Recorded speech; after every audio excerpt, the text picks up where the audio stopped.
you're more what we would call a range, a small range or a ridge line. And so there is, the highest point on that ridge line and whatnot, but it's, as you can see on the map, it's more of a ridge that goes down into the sea, or a small mountain range that goes down into the sea rather than a single mountain with a peak.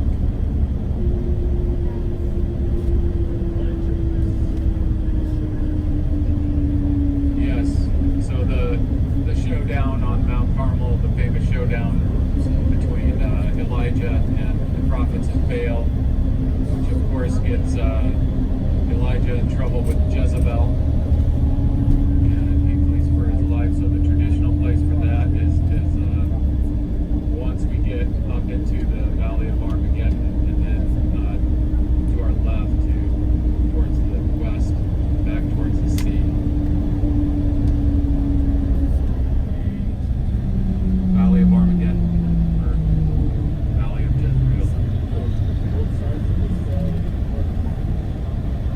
Yes, so both sides of this are part of Mount Carmel. So Mount Carmel to your right, Mount Carmel to your left. And you can see again on the map where we are coming from Caesarea to Megiddo. We got to pass through this small range of mountains, or a ridge line of Mount Carmel.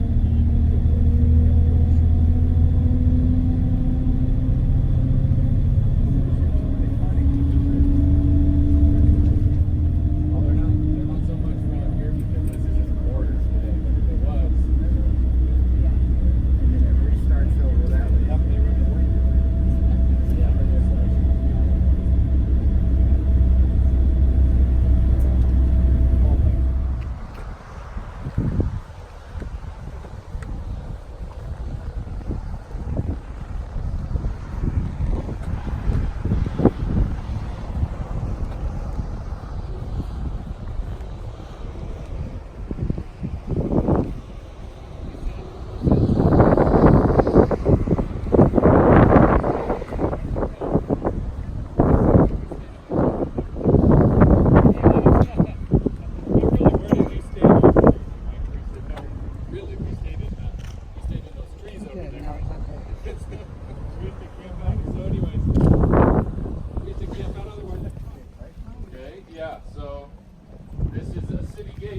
That's in a lower layer than the gates that came after it. We'll come to another gate over there. That's it. So you're entering into Canaanite.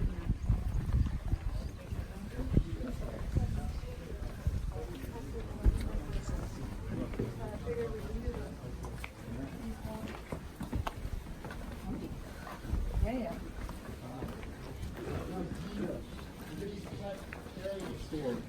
Get down to the level of the gate that we just walked through. That Canaanite gate is down deep in the hill, which is why we got to walk up these wooden stairs.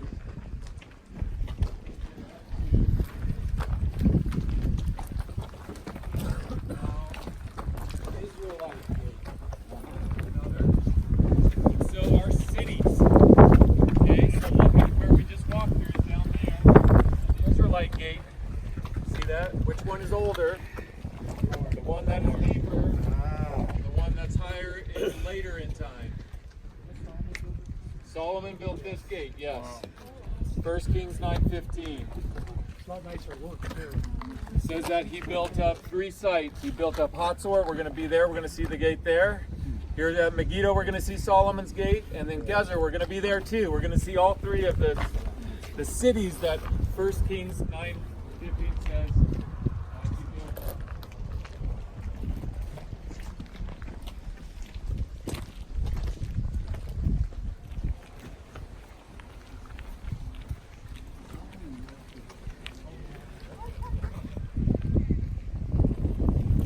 It's a 6-chamber gate.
is an altar from the Canaanite period. See how far down it is? You can tell.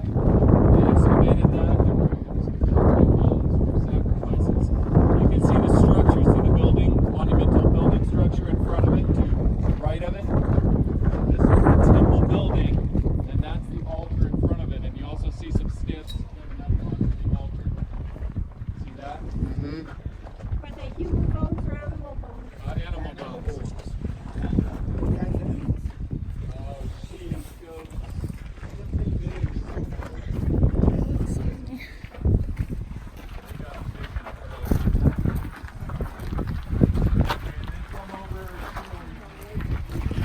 Yeah, that's really cool. The altar's underneath. Okay. So straight behind us, this is all Mount Carmel. And move all the way out to the point in here. You see that ridge out there? That's also Mount Carmel going down into the sea there. That's why you can't go around it. That's where the traditional place is, where the confrontation between Elijah and the prophets of Baal occurred. Is that high ridge over there. You see it? So now follow the valley of Armageddon out in front of us here. We're looking straight out across like this. See that city over across from us? Real quick? That's Nazareth. That's the hometown of Jesus. Jesus grew up over there. This site was already in ruins for a very long time. Okay? If you look and you see looks like a dome out there. Mountain. See that? That's Mount Tabor. You see that on your maps? Mount Tabor. And then out here, this is Moray. Mount Moray. And see that one out here? That's Mount Gilboa. That's where the fight with the Philistines. That's Mount Gilboa. That's Moray. And the next one. So if we continued in the valley between Mount Gilboa and Mount Moray, you see what I'm talking about? Go all the way to the Jordan River, and then right before we get there, we get to Ben Shah. There's Saul's body and Jonathan's body were passing on from Paul and Ben Shah. You go down this road, that's easy for us. Run down, you come to a T. Go right, that's the narrow valley leading to the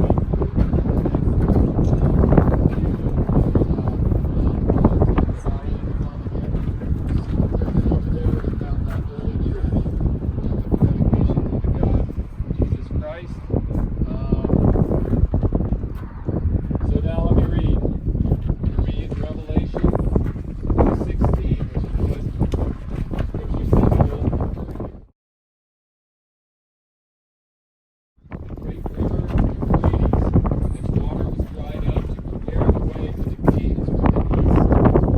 And I saw three impure spirits that looked like frogs. They came out of the mouth of the dragon, out of the mouth of the beast, out of the mouth of the false prophet. They are demonic spirits, and their signs will go out to the kings of the whole world, to gather them for the battle on the great day of God Almighty. Look, I come like a thief. Blessed is the one who stays awake and remains clothed, so as not to go naked and shamefully exposed. And they gather the kings together, the place that is sacred is called Armageddon, beginning in Hebrew, Megiddo, Armageddon, coming from the Greek.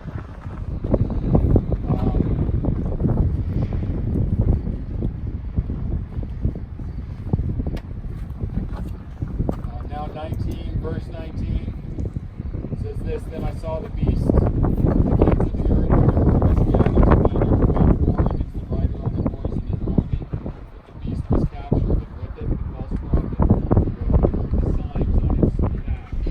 These signs have eluded those who have received the mark of the beast and worshipped its image. The two of them were thrown aside into the fire of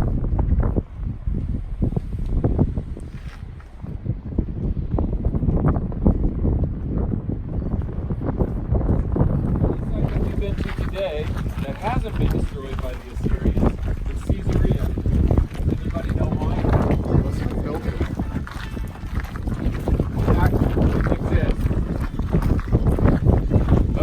moved it out.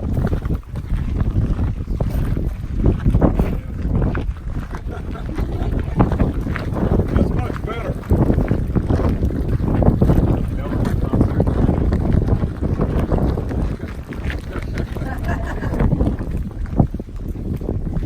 It's the only way your wife can get your attention. Yeah. So, I have been here, and I know not only Finkelstein, but I know some of the archaeologists that dig with him even better. I've been here while they've been digging through the Assyrian conquest. I've photographed for Lachish when they're digging through the Assyrian conquest.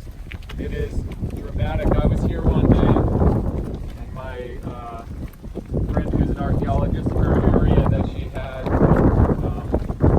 she was a supervisor over the Assyrian conquest. There were 2 children sprawled out on the floor that had been killed in the destruction of the city. So you find that kind of thing in archaeology all the time when it comes out on destruction.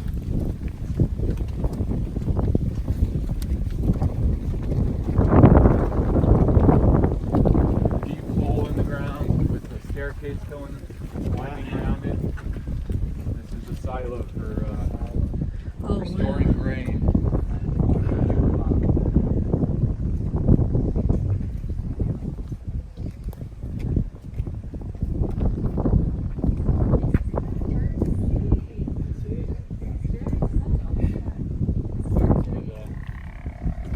David and his men. David, they have attributed one of the destructions in this tell to David.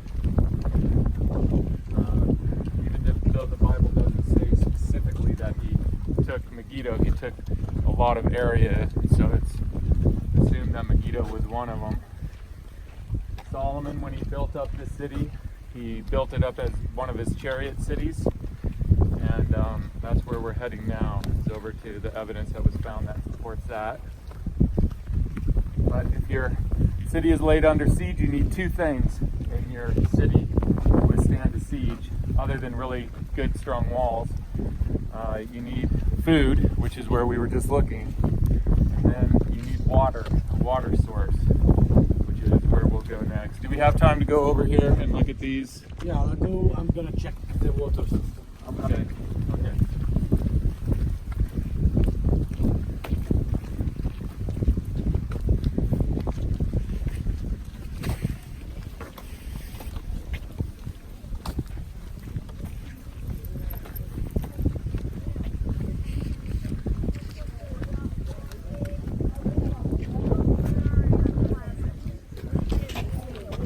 Now, but just and understand again, Napoleon fought here. General Allenby fought here. Why? Because think about a warship landing over here and tanks getting out of that ship and coming all the way into the Jordan River. If you want to penetrate the Middle East, boy, this is the place to do it, right here. It's been that way in the past, in the very ancient past. It's that way right now. It's that way in the future.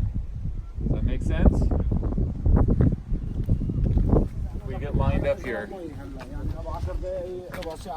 We're standing on top of the city. And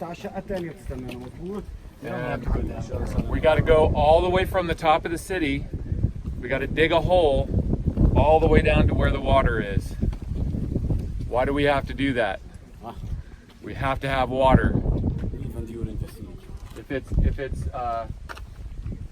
If we're put under siege and we don't have water, maybe this time of year we can get some rain here during the dry season. Just please watch your steps. Are we coming back up this way? No. Oh, I guess you have to go down here. No. We will go to the other side. There's a tunnel. I just want to make sure that we see the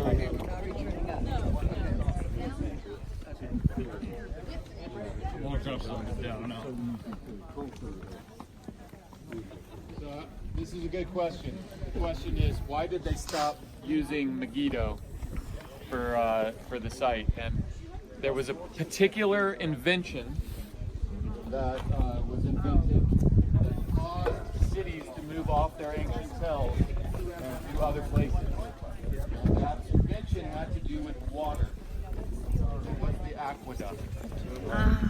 these ancient cities relied on the water source that they had to rely on. In this case, it's a spring. But once the aqueduct was invented in the Greek period, then they could get water into their city. They could put their cities wherever they wanted to, and then bring by aqueduct water in from the spring. So Caesarea is where it is. There's no water source there, but that aqueduct that we are going to go look at comes in from Mount Carmel from springs and brings the water all the way to where Caesarea is. So that's why you have these tells for all these thousands of years occupied, and then all of a sudden cities go off the tells, usually nearby, but they go where they can spread out, where they can have amphitheaters and hippodromes and hot baths, and then they bring in water, usually from several different sources by aqueduct to that city. Los Angeles is a modern example of that, right? LA, they bring in water from Colorado. And, Really? yeah, No, I didn't know that. By aqueduct and other. Really? Yeah. Yep. Sounds like a long way. Stealing. Yeah. All over Colorado. Then you can see signs on these ancient aqueducts that basically say, if you touch this water, we're going to kill you in horrible ways. Trade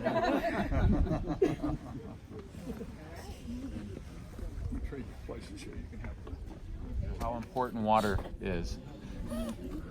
Very important. Takes a lot of water to dig this hole, by the way. Did they have to come and get their water and carry it back Yeah, down? so they would come down this shaft that you're going to walk from down, get their water, and then walk all the way back up. Well, that was somebody's all-day job to come and get it, and then by the time you used that, you had to come and get more. That's correct. Well, yeah, exactly.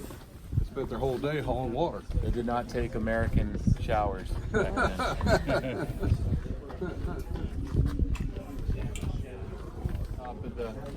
Top of where the city is, so that you can get the right perspective. It's going to go down a lot further once you get under this. With a massive stone wall.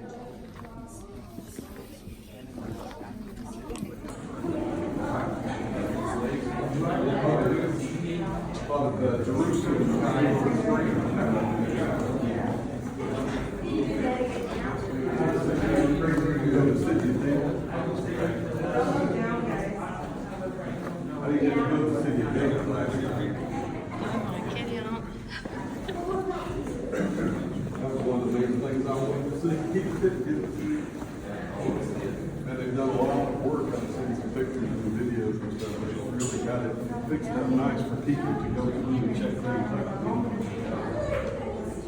Walkways and stairs. They come right down through the mountain. Yeah. So think about this as you come around and look at this. Look at this hole that they're digging from all the way up there and then down to bedrock. And then when they get down to bedrock, then it starts this part of it. It goes all the way down to the water table, spring. They just had pigs, right? Or axes. I mean, whatever the shovels. Big muscles. By the end of it. Wow. You can see right the way through these. In this particular case, they do the story and they put a wall to protect it from kind of similar to. But in most cases, they're just going down to the water table itself. And be careful because it gets dark down there.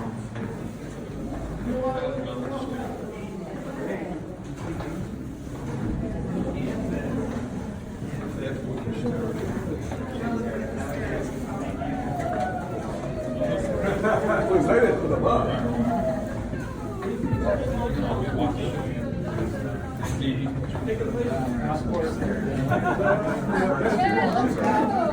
and then it goes up.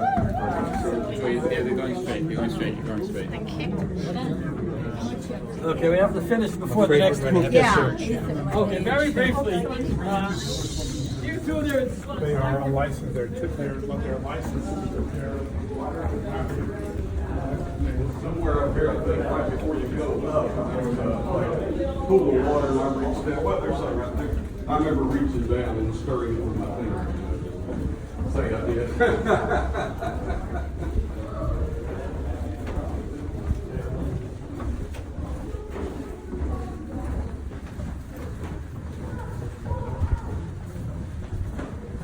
How high that actually got is that in that day, this is isolation.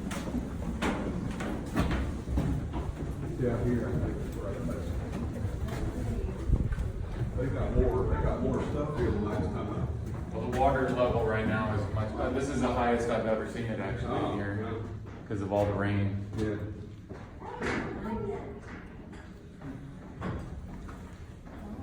This is just incredible. Okay, so you're looking at the spring here, and then they knew about this, and then they had to wall off with the city wall here, where they punched through the city wall that we're gonna go out our separate way, but they had to make sure that this was inside the city by putting the wall across right there. Okay? So they knew about the spring, they went all the way from the top of the city, all the way down to here, and then they put the city wall through here so that it was protected and inside the city. Make sure it's inside. Yeah.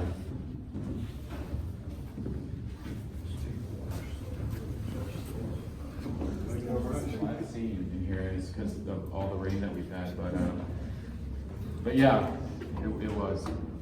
We think, who knows? There was enough water either way.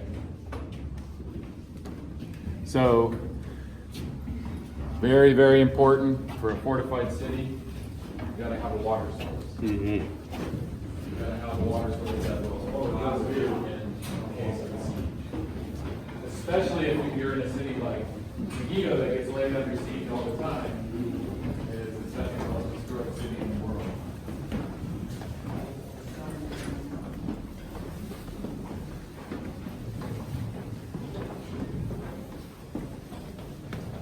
Now, conveniently, they punched this other way out here, so we don't have to walk all the way back.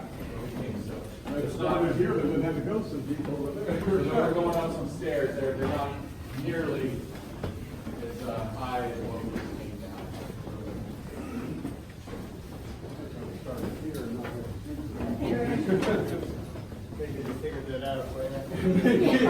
This was at the end. After effect. I think we're up to skyline.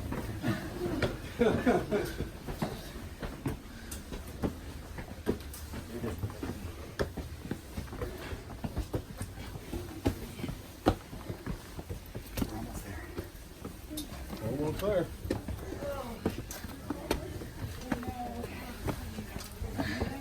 Almost there.